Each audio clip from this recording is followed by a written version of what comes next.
पहली और प्रमुख खबर आसियान समिट की, जहां मलेशिया की राजधानी कुआलालंपुर में आज से 2 दिवसीय आसियान शिखर सम्मेलन का आगाज हो गया है, जिसकी थीम है इनक्यूबर्सिटी एंड सस्टेनेबिलिटी। और खास बात यह है कि भारत आसियान समिट में प्रधानमंत्री नरेंद्र मोदी वर्चुअल माध्यम से जुड़ेंगे और भारत की तरफ से इस समिट में विदेश मंत्री डॉक्टर एस जयशंकर भी हिस्सा ले रहे हैं।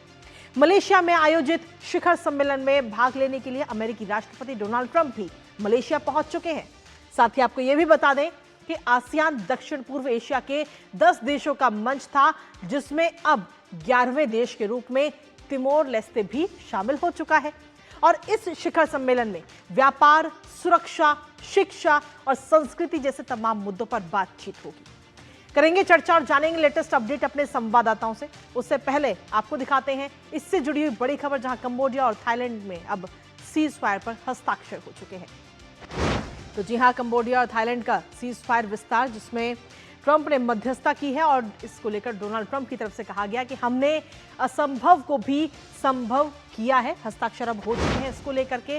साथ ही मंदिर को लेकर ये पूरा दोनों देशों के बीच में विवाद हुआ था। 5 दिनों तक काफी ये संघर्ष भी हम सभी ने देखा और इस संघर्ष में 48 की मौत हुई, सैकड़ों लोग इसमें घायल हुए थे। लेकिन अब फिलहाल सीज फायर पर हस्ताक्षर हो चुके हैं, जिसको लेकर डोनाल्ड ट्रंप ने कहा है कि असंभव को भी संभव हमने कर दिखाया है। ये बात डोनाल्ड ट्रंप की तरफ से कही गई है। तो सबसे बड़ी खबर आप तक पहुंचा रहे, जहां कंबोडिया थाईलैंड का सीज फायर विस्तार। लेकिन इसके साथ ही मलेशिया में जो आसियान समिट है उसके बारे में अगर हम देखें तो राजधानी कुआलालंपुर में ये समिट जारी है। आज ये शुरू हुआ है ये समिट, और इस समिट में अलग अलग देशों के नेता इसमें हिस्सा लेते हुए नजर आ रहे हैं।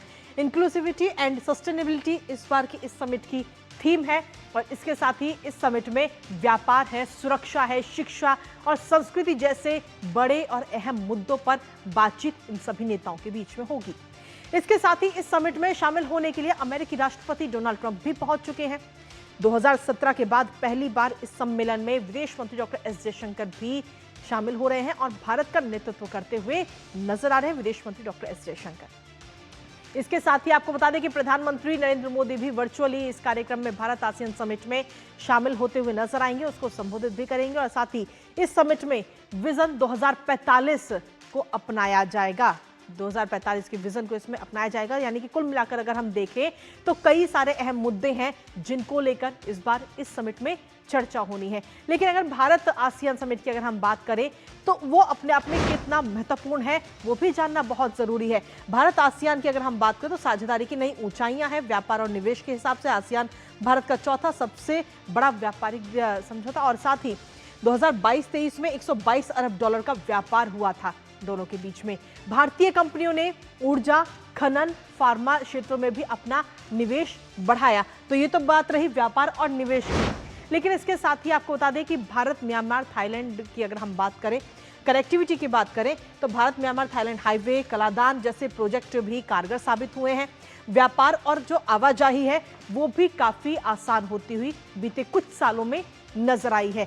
सिंगापुर, मलेशिया के साथ भारत भी लगातार काम कर रहा है और खास तौर पर डिजिटल की जिस तरीके से हम बात करते हैं, डिजिटल तकनीक जैसे सेमीकंडक्टर पर भी सीधे तौर पर फोकस है। तो ये तो बात रही कनेक्टिविटी की। लेकिन अब बात सुरक्षा और सहयोग की, क्योंकि सुरक्षा सहयोग की अगर हम बात करें तो 2023 में भारत आसियान का पहला संयुक्त नौसैनिक अभ्यास हुआ। और इस अभ्यास की अगर हम बात करें तो समुद्री सुरक्षा, आपदा प्रबंधन और क्वाड सहयोग इस दौरान नजर आए और भारत को भरोसेमंद कहीं ना कहीं ये साझेदार बनाते हुए नजर आते हैं।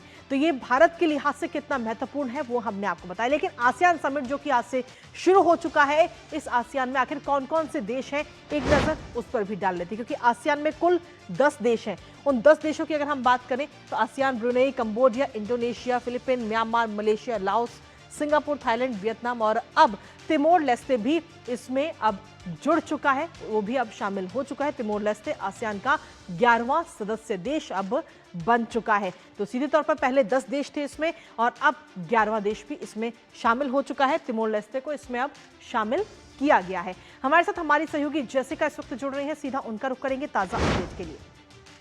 जैसिका, सीधे तौर पर अगर हम देखें तो थाईलैंड कंबोडिया शांति समझौते पे सबसे पहले आपसे जानकारी लेना चाहेंगे, क्योंकि इस पे हस्ताक्षर हो चुके हैं और क्या इसे आसियान की एक बड़ी कूटनीतिक सफलता के तौर पर देखा जा सकता है? जैसिका। अमेरिकी राष्ट्रपति डोनाल्ड ट्रंप भी बता चुके हैं मलेशिया में इस आसियान समिट के लिए एक डायलॉग पार्टनर है अमेरिका, जैसे यूरोपियन यूनियन और चाइना और जैसे बाकी कंट्रीज भी है, भारत भी एक डायलॉग पार्टनर है। और एक अहम मुद्दा इस आसियान समिट में थाईलैंड कंबोडिया पीस डील को लेकर था, जिस तरीके से उसमें आगे बढ़ना था और क्या क्या कंडीशंस उसमें आती जो दोनों देश को एक्सेप्टेबल होती, जो करंट सिचुएशन है दोनों देशों के बीच में। तो उसके बारे में अभी थोड़ा डिटेल हमें थोड़ी देर में पता चलेगा, जिस हिसाब से हस्ताक्षर होंगे और किस हिसाब से वो नेगोशिएशन टर्म्स अग्री करे जाएंगे दोनों तरफ से। जहां तक की बात करें और अहम मुद्दों के जो आसियान समिट में देखे जा सकते हैं, वो म्यांमार को भी लेकर देखा जा सकता है। 5 पॉइंट कंसेंसस जिसे कहा जाता है, जो आसियान देशों ने एक साथ मिलकर बनाया था म्यांमार से उनकी एक रिलेशनशिप बिल्ड करने के लिए आगे, क्योंकि म्यांमार एक अहम हिस्सा भी है आसियान का। और जहां तक भारत की बात है, भारत के कुल काफी अहम मकसद भी है आसियान देशों के साथ, ना कि ये जो पुरानी लुक ईस्ट पॉलिसी थी वो प्रधानमंत्री नरेंद्र मोदी के द्वारा बदल दी गई एक्ट ईस्ट पॉलिसी के तहत, और इंगेजमेंट भी काफी बढ़ाई गई आसियान देशों के साथ, जो कि कुछ एक दशक पहले उस मोड़ पर नहीं थी जिस मोड़ पर अब देखी जा सकती है। और ये जितने भी दक्षिण पूर्व एशियाई देशों के साथ सुरक्षा की बात करी जाए या व्यापार और जैसे कनेक्टिविटी के बारे में आपने बताया, जो भारत का एक मकसद भी रहा है और एक जरिया रहा है इन देशों के साथ अपना एक साझेदारी आगे बढ़ाने के लिए। और आप देखेंगे भारत ने ये भी एक महत्वपूर्ण बात रखी है आसियान समिट में, ना कि पहली बार पर कई बार, कि क्षेत्रों में शांति और स्थिरता की काफी जरूरत है। और ये भारत बार बार कहता आया है, ना कि सिर्फ आसियान समिट में पर पूर्वी एशियाई देशों को लेकर और एक देश की हुकूमत पर, साउथ चाइना सी जिसे कहते हैं और इंडो पैसिफिक ओशन इनिशिएटिव कहते हैं, भारत ने काफी ऐसे अहम मुद्दों और ऐसे अहम चीजों पर भी काफी कुछ काम करा है पिछले एक दशक में। जी, इस बार के समिट की अगर हम बात करें तो एजेंडे में आखिर कौन-कौन से बड़े मुद्दे नजर आ सकते हैं? पहली बात तो डिजिटल कनेक्टिविटी का मुद्दा काफी अहम है इस बार की समिट में। जिस आप देखें जो अब 11 देश हैं आसियान में, उनके लिए कनेक्टिविटी का मुद्दा काफी अहम है। और किस तरीके से आप देखें दुनिया में एक टैरिफ को लेकर भी काफी चर्चा है।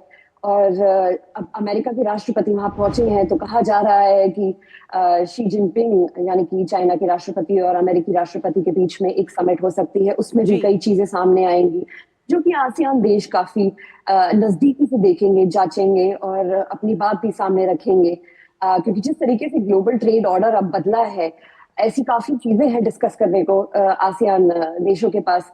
जहां तक देखा जाए, अमेरिकी राष्ट्रपति वहां होंगे और ईयू के रिप्रेजेंटेटिव भी वहां होंगे, चाइना के राष्ट्रपति भी वहां होंगे। तो काफी सारे अहम मुद्दों को लेकर बात की जा सकती है, और जो कनेक्टिविटी है और जो ट्रेड है आसियान देशों के बीच में, उसको कैसे आगे बढ़ाया जा सकता है, इन सब मुद्दों पर चर्चा होगी।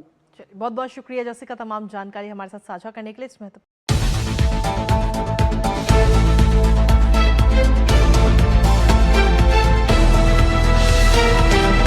जब देश पूछता है, जवाब देना पड़ता है। शाम 5 बजे बजती है सवालों की घंटी और लगती है वो पंचायत जहां मुद्दे टलते नहीं और कोई जवाब अधूरा नहीं रहता। आपको इतना बुरा लगा सवाल, मैं इसको दूसरे तरीके से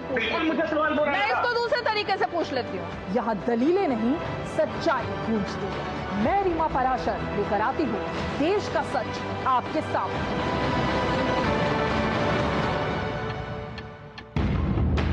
झूठ से भी खतरनाक होता है अधूरा सच, और वैसे ही खतरनाक होती है अधूरी खबर, क्योंकि हर खबर के साथ जुड़ा होता है इसका इतिहास, वर्तमान और भविष्य। देखिए हर बड़ी खबर जिसमें होगा तथ्य, तर्क और सबूत। देखिए पूरा सच प्रखर श्रीवास्तव के साथ सोमवार से शुक्रवार शाम 7:30 बजे।